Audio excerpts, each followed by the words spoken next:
आदाब नमस्कार, मैं शाहिद उमर। स्वागत आप सभी का सियासत टीवी के हिंदी समाचार में। आइए देखते हैं सबसे पहले हेडलाइंस। एनडीए और विपक्ष के सांसद प्रदर्शन करते हुए आमने सामने आए, बीच में खड़ी रही सिक्योरिटी। लोकसभा की कार्यवाही अनिश्चितकाल के लिए स्थगित, आखिरी दिन सदन में पहुंचे अमित शाह। झारखंड विधानसभा घेराव मामले में 600 प्रदर्शनकारियों के खिलाफ एफआईआर दर्ज, 100 को किया गया नामजद। मराठी नहीं तो ड्राइविंग लाइसेंस नहीं, महाराष्ट्र सरकार के इस फैसले से उत्तर भारतीयों पर बड़ा संकट। मुजफ्फरनगर दंगा में कपिल देव अग्रवाल, संजीव बालियान समेत 25 के खिलाफ मुकदमे वापस लेने की मंजूरी। यूपी चुनाव से पहले अमित शाह से मिले केशव प्रसाद मौर्य, जेएनजी को लेकर क्या है बना प्लान। पवन खेड़ा की हरकत पर भड़के बिहार के कांग्रेस सांसद, कहा मैं इससे सहमत नहीं।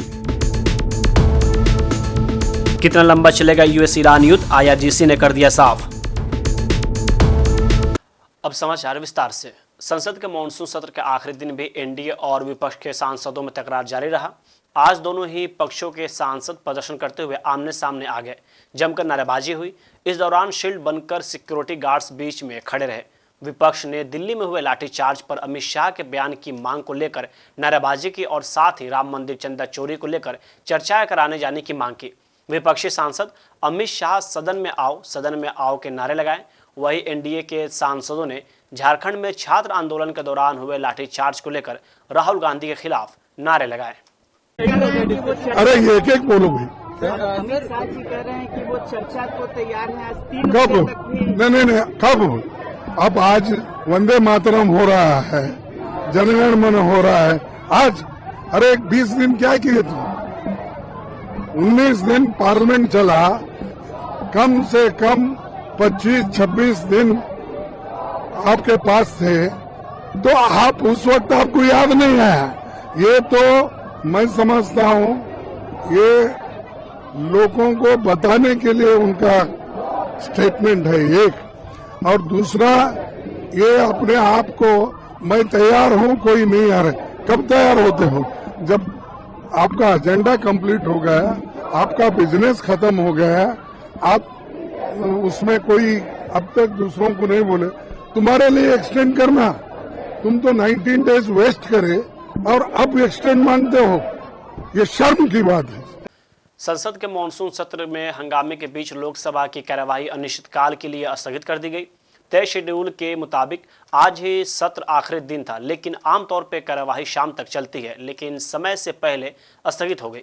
आखिर में पीएम मोदी और अमित शाह भी संसद पहुंचे। 20 जुलाई के बाद पहली बार अमित शाह आज सत्र के आखिरी दिन समापन के वक्त सदन में मौजूद रहे। आज लोकसभा में कार्यवाही जैसे ही शुरू हुई तो हंगामा शुरू हो गया, लेकिन फिर वंदे मातरम की वजह से थोड़ी देर शांति रही। इसके ठीक बाद सदन की कार्यवाही स्थगित कर दी गई। विपक्षी दलों की नाराजगी का आलम ये रहा कि संसद भवन में स्पीकर के टी कार्यक्रम में भी कांग्रेस के साथ इंडिया गठबंधन की नई पार्टी शामिल नहीं हुई। देखिए, बहुत दुखद है कि इस वक्त हमारे देश में जो विपक्ष है वो पूरी तरीके से नकारात्मक दृष्टिकोण अपनाए हुए है। पूरा मॉनसून सत्र इन्होंने हंगामे, शोर शराबे और गतिरोध की भेंट चढ़ा दिया। रोज गोल पोस्ट बदले। इनकी मंशा कभी भी सदन चलाने की थी ही नहीं, और ये बहुत ही दुर्भाग्यपूर्ण है। अगर लोकतंत्र के अंदर विपक्ष की ये सोच हो जाए कि उन्हें सदन चलाना ही नहीं है, तो फिर हम समझ सकते हैं कि संसदीय लोकतंत्र के हालात क्या होंगे। स्पष्ट रूप से कल हमारे पार्लियामेंट्री अफेयर्स मिनिस्टर ने सदन के फ्लोर पे इनसे कहा कि आप अपने सीट पर जाइए वेल से निकलकर, और हम चर्चा के लिए तैयार हैं। जो भी चर्चा आप करना चाहते हैं उसके लिए हम तैयार हैं। माननीय गृह मंत्री जी बिल्कुल तैयार हैं। इस चर्चा में वो आएंगे, आपकी सारी बातें सुनेंगे, अपना वक्तव्य देंगे। लेकिन पहले दिन से ही इनकी सोच स्पष्ट थी, इन्हें सदन नहीं चलाना है, और मैं समझती हूं कि इससे ज्यादा नकारात्मक विपक्ष हमने पहले कभी नहीं देखा। झारखंड की राजधानी रांची में हुए विधानसभा घेराव के मामले में पुलिस ने एफआईआर दर्ज की है।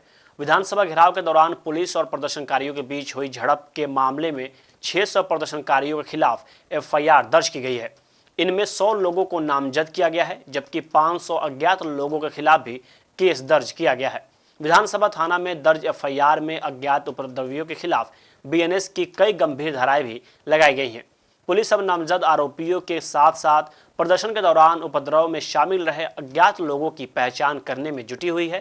बीजेपी ने पुलिस की कार्यवाही को छात्रों के खिलाफ अत्याचार करार दिया और जेएमएम के नेतृत्व वाली सरकार पर आरोप लगाया कि वह छात्रों की शिकायतों का समाधान करने के बजाय उनके खिलाफ बल प्रयोग कर रही है। अरे बंदर से पूछिए, कांग्रेस के समर्थन से, विपक्ष के समर्थन से झारखंड में सरकार चल रही है और हमारे छात्र वहां 20 दिन से आंदोलन कर रहे हैं। अगर राहुल गांधी में दम है तो झारखंड में जाकर के छात्रों से बात करे। सिर्फ ट्वीट करने से, बाइट देने से नहीं चलेगा। दिल्ली से ये वहां पर संरक्षण दे करके, समर्थन से दे करके वहां पर झारखंड के छात्रों का नौकरी बेचने का काम कर रहा है राहुल गांधी। राहुल गांधी में दम है तो मुख्यमंत्री के आवास के सामने धरना में जाकर बैठे, आंदोलन करे और सरकार को चेतावनी दे। छात्रों का जो सीबीआई जांच की मांग है, सीबीआई जांच कराए और वहां पर सरकार यदि नहीं कराती है तो समर्थन वापस लेकर के छात्रों के साथ आंदोलन में बैठे। लेकिन इसके सब समर्थन से छात्रों का नौकरी वहां पर 7 सालों से बेचा जा रहा है। नौकरी बेचने वाले लोग हैं, एक कांग्रेस चोर है, कांग्रेस के लोग खुद बंदर है और बंदर का नाटक वहां पर झारखंड में करने का काम। महाराष्ट्र की सियासत में एक बार फिर संभावित सियासी समीकरणों को लेकर चर्चाएं तेज हो गई हैं। एनसीपी, एससीपी और बीजेपी के बीच हाल के दिनों में हुई कुछ मुलाकातों और घटनाक्रमों ने राजनीतिक गलियारों में कई नई अटकलों को जन्म दे दिया है। हालांकि दोनों दलों के बीच किसी नए गठबंधन को लेकर अभी तक कोई आधिकारिक ऐलान नहीं हुआ है। शरद पवार ने प्रधानमंत्री मोदी से मुलाकात की। दोनों नेताओं के बीच विभिन्न मुद्दों पर बातचीत भी हुई। इस मुलाकात के बाद महाराष्ट्र की राजनीति में संभावित नए समीकरणों को लेकर चर्चा शुरू हो गई है। इसके बाद सुप्रिया सुले के नेतृत्व में पार्टी के 8 सांसद प्रधानमंत्री मोदी से मिले। सांसदों ने महाराष्ट्र से जुड़े मुद्दों के साथ साथ कई अन्य विषय प्रधानमंत्री के सामने भी रखे। मुलाकात भले ही विकास और जनहित से जुड़ा मुद्दा हो, लेकिन बात हो गई है। लेकिन इसके राजनीतिक मायने भी कई तरह के अलग अलग निकाले जा रहे हैं। उत्तराखंड के हल्द्वानी स्थित रामलीला मैदान में कांग्रेस अध्यक्ष और राज्यसभा में विपक्ष के नेता मल्लिकार्जुन खड़गे की रैली के बाद हुए कथित शुद्धिकरण यज्ञ का मामला अब संसद तक पहुंच गया है। खड़गे ने इस मुद्दे को उठाते हुए कहा कि उन्होंने रैली में किसी धर्म या समाज का नाम नहीं लिया था। इसके बावजूद उनके भाषण के बाद बीजेपी से जुड़े लोगों ने हवन कर मंच का शुद्धिकरण किया। खड़गे ने कहा कि वहां लाखों लोग मौजूद थे। उन्होंने कहा कि अपने भाषण के दौरान उन्होंने किसी समाज या धर्म का नाम नहीं लिया, बल्कि सरकार से जुड़े मुद्दों को उठाया था। इस पर केंद्रीय मंत्री जेपी नड्डा का भी बयान सामने आया है, जिसमें उन्होंने कहा है कि ऐसे मामलों का समर्थन हम नहीं करते और इसकी जांच कराई जाए। और इनके सेंटिमेंट्स को भी हम रिस्पेक्ट करते हैं, लेकिन मेरा भी इनसे निवेदन है कि जब हमने कहा कि हम इसको सब्सक्राइब नहीं करते हैं तो आप भी इसको पॉलिटिसाइज मत कीजिए, इसकी जरूर चिंता करिए। असम के मुख्यमंत्री हेमंत बिस्वा शर्मा ने कहा कि हाल में आई बाढ़ से बुरी तरह प्रभावित जिलों में क्षतिग्रस्त संपत्तियों की मरम्मत और लोगों के पुनर्वास के लिए कम से कम 1000 करोड़ रुपए की जरूरत होगी। शर्मा ने कहा कि प्रधानमंत्री मोदी ने पुनर्वास प्रक्रिया में पूरी मदद का आश्वासन दिया है। शर्मा ने कहा कि अस्थायी राहत देने के लिए 9 अगस्त को त्वरित राहत आकलन अभियान शुरू किया गया था। शुरुआती रिपोर्ट के अनुसार 8000 से अधिक परिवारों का आकलन किया जा चुका है और 150 करोड़ रुपए के नुकसान का अनुमान है। वहीं अब इस पूरे मामले को लेकर कांग्रेस नेता का भी बयान सामने आया है, जिसमें उन्होंने कहा है कि कांग्रेस पार्टी ने पहले भी मांगे रखी है और 15 दिन पहले प्रधानमंत्री मोदी को पत्र लिखकर प्रभावित 3 जिलों के लिए कम से कम 2000 करोड़ रुपए की मांग की थी। 15 दिन पहले ही प्राइम मिनिस्टर को लिखा था जे 3 डिस्ट्रिक्ट जोरहाट, सरायदो, हिबाकोर, यह जो बाढ़ हुआ है इसके साथ निपटने के लिए कम से कम 2000 करोड़ रुपया का जरूरत है। आज चीफ मिनिस्टर भी एग्री किया है जो 1000 करोड़ लगेगा। इसीलिए मैंने एक खत लिखा था, क्योंकि 1000 करोड़ से भी नहीं होगा, वो 2000 करोड़ से ज्यादा ही लगेगा। महाराष्ट्र के उप मुख्यमंत्री और शिवसेना प्रमुख एकनाथ शिंदे ने बुधवार रात मुख्यमंत्री देवेंद्र फडणवीस से उनके सरकारी निवास पर मुलाकात की। दोनों नेताओं के बीच करीब 20 मिनट तक हुई बहस अहम बैठक मानी जा रही है। वही सूत्रों के मुताबिक बैठक में महायुति सरकार से जुड़े कई अहम राजनीतिक और प्रशासनिक मुद्दों पर चर्चा हुई। खासतौर पर रायगढ़ के पालक मंत्री पद को लेकर दोनों नेताओं के बीच बातचीत हुई। इसके अलावा राज्य में अगले 2 सप्ताह के भीतर विभिन्न महामंडलों में नियुक्तियां और पदों के बंटवारे को लेकर भी चर्चा हुई। महामंडलों में हिस्सेदारी को लेकर महायुति के घटक दलों के बीच लंबे समय से चर्चा चल रही है। बैठक में शिवसेना के विधायकों के विकास कार्यों के लिए निधि उपलब्ध कराने का भी मुद्दा उठाया गया। सूत्र के अनुसार बैठक में उठाए गए मुद्दों को लेकर मुख्यमंत्री देवेंद्र फडणवीस की ओर से सकारात्मक रुख देखने को मिला है। महाराष्ट्र सरकार ने सार्वजनिक परिवहन को अधिक प्रभावी बनाने और यात्रियों के साथ बेहतर संवाद सुनिश्चित करने के लिए राज्य भर में सभी व्यावसायिक वाहन चालकों के लिए मराठी भाषा का व्यवहारिक जानकारी अनिवार्य कर दिया है। राज्य सरकार के इस फैसले के दायरे में ऑटो रिक्शा और पारंपरिक टैक्सियों के साथ साथ ओला, उबर और रैपिडो जैसी ऐप आधारित कैब सेवाओं के चालक भी शामिल होंगे। परिवहन मंत्री ने स्पष्ट किया है कि एग्रीगेटर कंपनियों से जुड़े चालकों को नियमों में कोई राहत नहीं दी जाएगी। वही अब इस पूरे मामले को लेकर कांग्रेस नेता विजय वडेट्टीवार का भी बयान सामने आया है। नहीं, देखो, जिस स्टेट में आप गाड़ियाँ चलाते हो ये उसको इस भाषा का अवगत होना भी जरूरी है, बट ऐसा नहीं कि वो कंपलसरी करे। सवाल ये है कि मुंबई ये इंटरनेशनल सिटी है, यहाँ हर दुनिया से टूरिस्ट आता है, हर दुनिया से लोग आते हैं और वहाँ तो एम्प्लॉयमेंट की बहुत सारी कमी भी है, रोजगार की कमी है। पूरे देश से लोग आकर अपना पेट पानी भरते हैं। तो भाषा के बारे में वहाँ के लोकल, हमारी मराठी भाषा है, हमारी मातृभाषा है, इस भाषा को लेकर ज़्यादा खींचने की ज़रूरत नहीं है और इसको ज़्यादा बढ़ा देने की ज़रूरत नहीं है। रहा सवाल इस भाषा को लेकर विवाद खड़ा हो, इस तरह की सरकार की मंशा नहीं होनी चाहिए। मुजफ्फरनगर में 2013 में हुए सांप्रदायिक दंगों से जुड़े एक मामले में जिला की विशेष सांसद विधायक अदालत ने 25 बीजेपी नेताओं और हिंदुवादी कार्यकर्ताओं के खिलाफ मुकदमे वापस लेने की मंजूरी दे दी है। अभियोजन अधिकारी ने बताया कि अदालत के अपर मुख्य न्यायिक दंडाधिकारी ने अभियोजन पक्ष की ओर से मुकदमे वापस लेने के लिए दाखिल अर्जी को मंजूरी दे दी है। उन्होंने बताया कि आरोपियों पर निषेधाज्ञा का उल्लंघन करने, सरकारी कामकाज में बाधा डालने और 31 जुलाई 2013 को जिले के नगला मडोर में आयोजित महापंचायत में भाषणों के जरिए सांप्रदायिक तनाव भड़काने का आरोप था। उन्होंने बताया कि आरोपियों में उत्तर प्रदेश के मौजूदा मंत्री कपिल देव अग्रवाल, पूर्व केंद्रीय मंत्री संजीव बालियान, राज्य के पूर्व मंत्री सुरेश राणा और अशोक कटियार, भाजपा के पूर्व सांसद भरतेंदु सिंह और सोहनवीर सिंह, भाजपा के पूर्व विधायक अशोक कंसल और उमेश मालिक, वीएचपी के नेता साध्वी प्राची तथा डासना शिव मंदिर के महंत शामिल थे। समाजवादी पार्टी की सांसद डिंपल यादव ने कहा कि राम मंदिर चंदे का मुद्दा संसद का सत्र खत्म होने के बाद भी जारी रहेगा। उन्होंने कहा कि समाजवादी पार्टी आगे भी इस मुद्दे को उठाती रहेगी। डिंपल यादव ने कहा कि पूरा संसद सत्र खत्म हो गया। इस सत्र के बारे में मेरा आकलन यह है कि देश में यह संदेश गया है कि बीजेपी सरकार बेहद अहंकारी है। उन्होंने न तो देश की आस्था से जुड़े मुद्दों को माना है और न ही युवाओं को प्रभावित करने वाले मुद्दों को कोई महत्व देना जरूरी समझा। इस सेशन से मेरा आकलन है कि कहीं ना कहीं देश में मैसेज गया है कि जो भारतीय जनता पार्टी की सरकार है वह इतनी अहंकारी सरकार है। ना उन्होंने कोई आस्था से जुड़ा हुआ मुद्दा माना, जो देश की आस्था से जुड़ा हुआ मुद्दा है, और ना उन्होंने युवाओं से जुड़े हुए मुद्दे को कोई तवज्जो देने का कार्य किया। मैम, ये कहा गया कि समाजवादी पार्टी उत्तर प्रदेश इलेक्शन को देखकर इसको मुद्दा बना रही है राम मंदिर का, जबकि ये मामला सब जुडिश है। ये जो लोग कौन कह रहा है ये बात? जो लोग राम के नाम पे जो वोट मांगते हैं, जो डिवीजन करके लोगों पे गवर्नमेंट में बैठे हुए हैं और आगे भी बैठना चाहते हैं, अगर इतनी बड़ी घटना उत्तर प्रदेश में हुई है और 2 साल से ये घटना चल रही थी और आप ये उजागर नहीं करना चाहते थे, आप इस बात को दबा देना चाहते थे, तो कहीं ना कहीं भारतीय जनता पार्टी और उनके संगी साथी लोग कटघरे में हैं आज की तारीख में।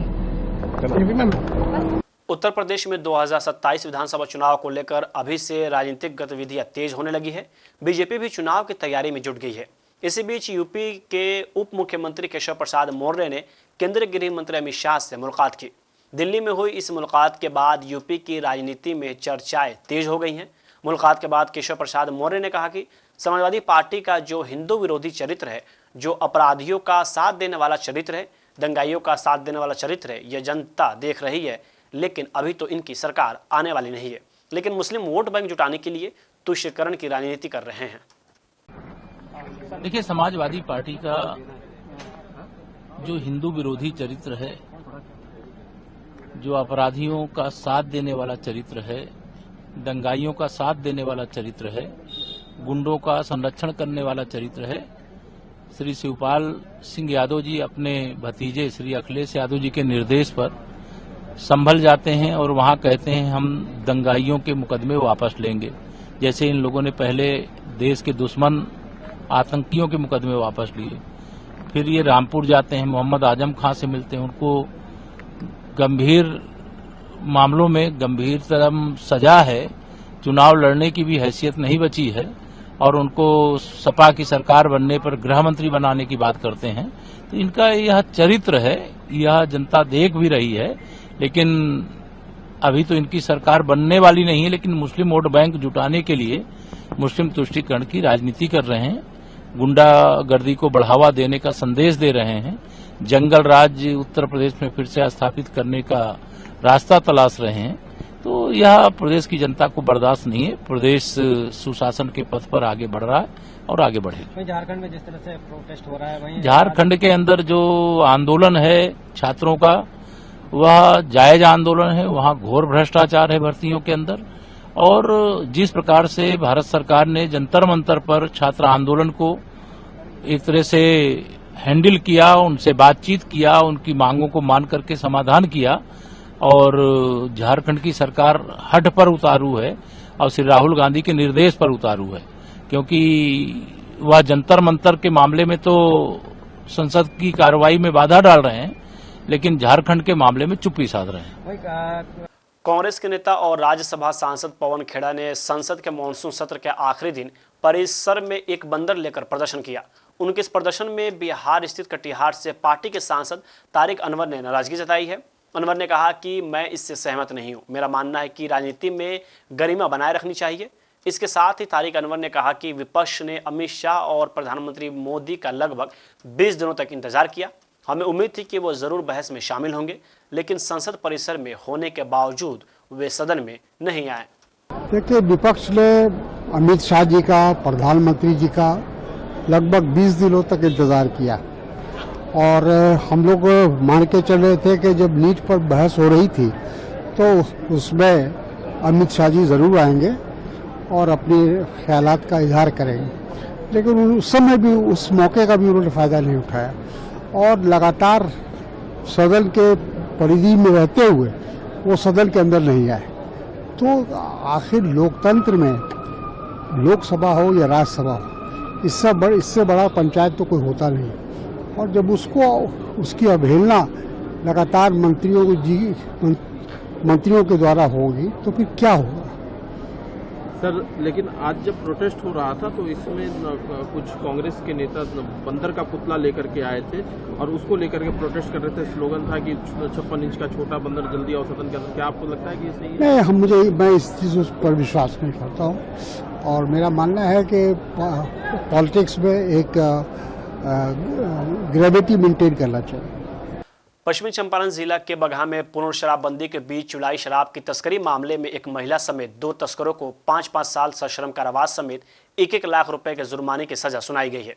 वही जुर्माना नहीं देने के एवज में दोनों दोषियों को 3-3 महीनों की अतिरिक्त सजा भुगतनी पड़ेगी। गिरफ्तारी के बाद कोर्ट में तमाम गवाहों और सबूतों के आधार पर सुनवाई पूरी होने के बाद मद्य निषेध उत्पाद विशेष न्यायाधीश राजीव द्विवेदी की अदालत ने ये अहम फैसला सुनाया है। मामला है कि भैरवगंज थाना के एसआई अगम राम को सूचना मिली थी कि कुछ लोग शराब का परिवहन करने वाले हैं, जिसके आलोक में 14/10/24 को उन्होंने अपने रेड के दौरान पाया कि 3 लोग बोरा में शराब लेकर आ रहे हैं, जिसमें एक मंकेश्वर उरांव थे, मोहन लाल उरांव थे और एक महिला थी रसकुमारी देवी उर्फ राजकुमारी देवी। तीनों को रोककर बोरे का जांच किया गया तो उस बोरे से कुल 90 लीटर देसी चुलाई शराब बरामद हुआ। इसके आलोक में इसमें ट्रायल फेस हुआ और बहुत जल्द मात्र 1.5 साल के समय में इसका ट्रायल करा करके तीनों को माननीय न्यायालय विशेष न्यायाधीश बगहा राजीव कुमार द्विवेदी जी द्वारा दोषी पाकर के आज इसमें 2 लोगों को, चूँकि एक मंकेश्वर राव की मृत्यु हो गई है ट्रायल के दौरान, 2 लोगों को रसकुमारी देवी और मोहनलाल उरांव को 5-5 साल की सज़ा, 1-1 लाख रुपया जुर्माना और जुर्माना नहीं देने की स्थिति में 3-3 महीने की साधारण कारावास की सज़ा सुनाई गई है। इस तरह से सज़ा होने से शराब के तस्करों, शराब बनाकर बेचने वाले लोगों और जो भी शराब रख करके इसका बिक्री कर रहा है या परिवहन कर रहा है, उन लोगों में खौफ होगा और कानून का राज होगा, कानून से लोग डरेंगे। पश्चिम एशिया में अमेरिका और ईरान के बीच पिछले कई महीनों से युद्ध, संघर्ष और तनाव लगातार बरकरार है।